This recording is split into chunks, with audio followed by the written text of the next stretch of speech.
You line the pruners up on a branch no thicker than your thumb. One good squeeze, the blade stalls halfway, and your knuckles pay for it the rest of the afternoon. If your hands, your knees, or your back have started charging you rent for every hour in the garden, today is for you. We're looking at 10 tools that do the hard work for you. A pruner that turns one impossible squeeze into a few easy ones. A weeder that works while you stand tall. A planter that brings the soil up to meet you. And a setup that waters the garden while you sleep in. This isn't about giving up the garden, it's about keeping it. For each one, I'll tell you what it does, what the owners honestly say, and the thing to watch out for. And stay to the end, because I'll hand you a free trick from university extension experts that makes every tool you already own easier on your hands for pocket change at the hardware store. 2 honest things first. I haven't lab tested these myself. Today leans on the people who do. The Arthritis Foundation, university extension programs, the professional tool testers, and thousands of owner reviews from gardeners with hands like ours. Where the owners complain, I'll tell you. And these tools ease the strain. They don't treat the arthritis. If your hands are truly struggling, your doctor or an occupational therapist can go further than any hardware aisle. All right, here are the 10 in the order your body meets them. First up, Ratchet pruning shears. You squeeze gently, and a ratchet bites down and holds your progress. Squeeze again, deeper. Once more, and the branch is done. 2 or 3 easy squeezes instead of one mighty one, and the tool never gives back an inch in between. Arthritis experts in the UK and the testers at Gardening Products Review both credit that staged cut with taking the strain off arthritic knuckles. And owners say it puts branches back on the menu that ordinary pruners had taken away. The honest notes. Most are anvil style, which can crush soft green stems, save them for tougher, drier wood. A big session runs slower, several easy squeezes for every cut. A few owners find the safety lock stiffer than the cutting, so try that lock early. And plant material only, never wire, never metal. Now you set those pruners down, and your palm still aches just from holding the handle. The problem isn't only the tool, it's the hand meeting the tool. So second, padded arthritis gloves. The clever ones carry relief pads designed, the maker says, by an orthopedic hand surgeon. Your palm isn't flat, it's hills and hollows. And in an ordinary glove, a few high spots carry the whole grip, so your fingers clamp harder to make up the difference. The pads fill the hollows, the pressure spreads out, and the hand doesn't need to squeeze as hard. The Arthritis Foundation's Garden Tool Guide names this maker's padded gloves. Its pick is the long gauntlet rose pair, and the same pads run through the everyday gardening version. 2 cautions from the owners. The mesh back is not thorn-proof. For roses, choose that gauntlet pair, the very one the foundation names, and sizing runs small, so order up a size. Third, an ergonomic hand trowel with a curved handle. Dig with a straight trowel and the wrist cocks over sideways on every scoop. And that bent angle is exactly where the trouble starts. The extension experts at NC State put it plainly. A handle that keeps the wrist in a neutral handshake position protects your grip strength and spares the wrist and hand. That's what curved designs like radius gardens are shaped for, with a fat, soft grip that spreads the load. Owners with arthritis largely back that up. 2 notes. These are diggers, not pry bars. And check the fit. Your thumb and forefinger should just meet around the handle. Fourth, the stand-up weed puller. Do the dread math on a weedy bed. 40 dandelions is 40 trips down to the ground and 40 climbs back up. That's why the weeds win. This tool changes the contract. Set the head over the weed, step on the foot platform, and steel claws close around the root. Tilt the long handle, the weed levers out, a push on the slider drops it in your bucket. Your legs and body weight now do what knees and fingers used to. The Arthritis Foundation's Garden Guide recommends this tool type by name, the honest notes. It shines in moist soil. And on thick taproots, the plastic pedal on some models can snap if you force it, so size the weed to the tool and let the monsters get a shovel. Fifth, The garden kneeler seat. Some jobs still need you down low, and every gardener past 50 knows the real secret. Kneeling isn't the hard part. It's looking around afterward for something, anything, to hold on to get back up. A kneeler seat builds the grab bars in. Thick foam under the knees.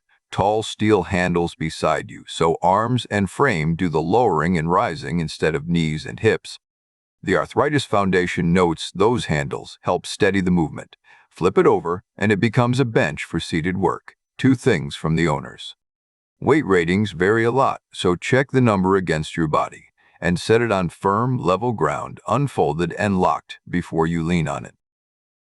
6th, and here's where the whole idea turns around.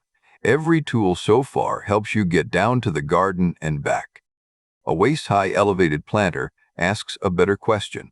What if the garden came up to meet you?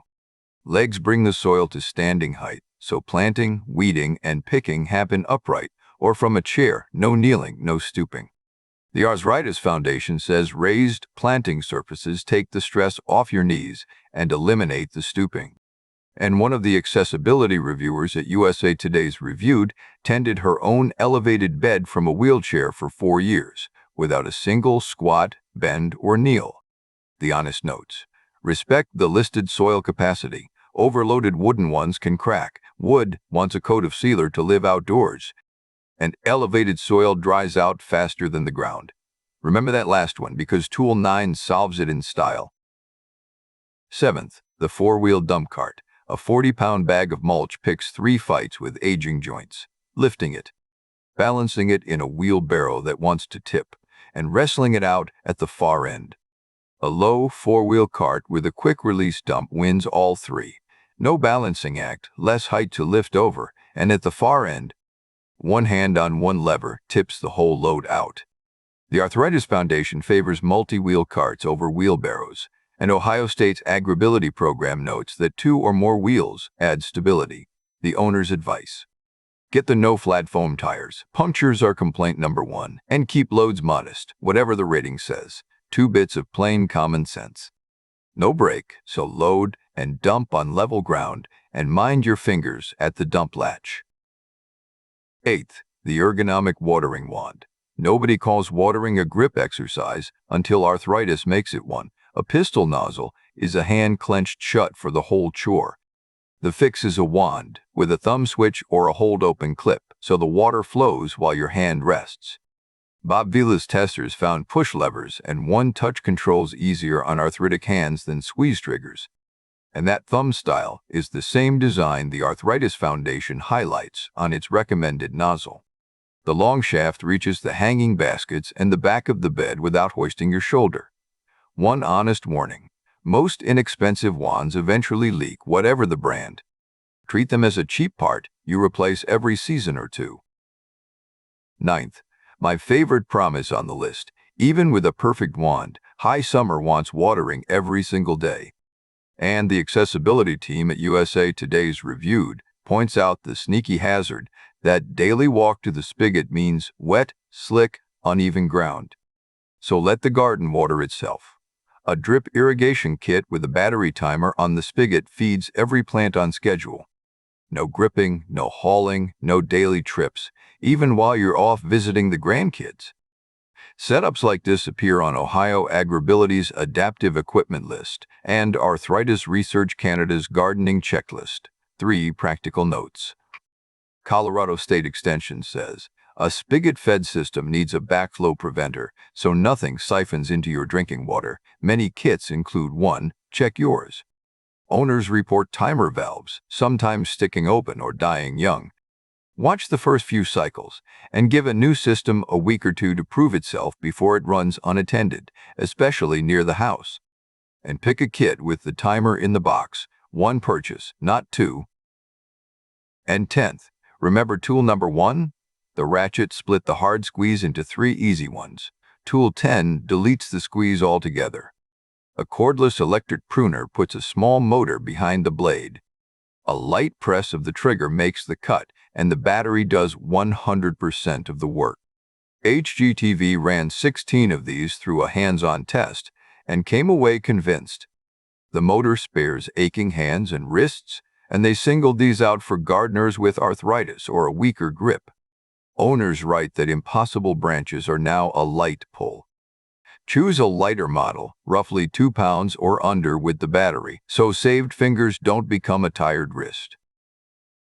And hear the safety beat because it's the strongest of the day. A motorized blade cuts a finger as easily as a branch.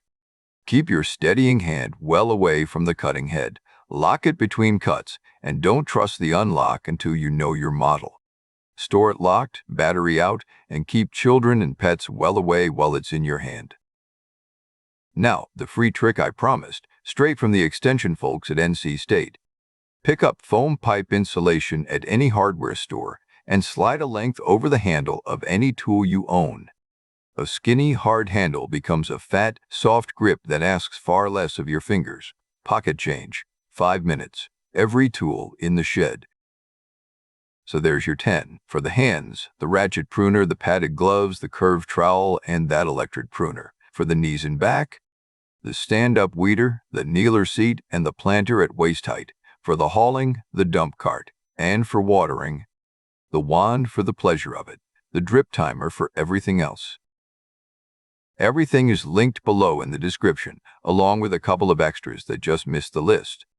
And as an Amazon associate, the channel earns from qualifying purchases. Now it's your turn. Tell me in the comments, which garden chore cost your hands the most? Pruning, weeding, watering, or something I haven't thought of? I read every single one, and if today helped even a little, subscribe, because this channel has one job, keeping you in the garden for decades to come. Happy planting!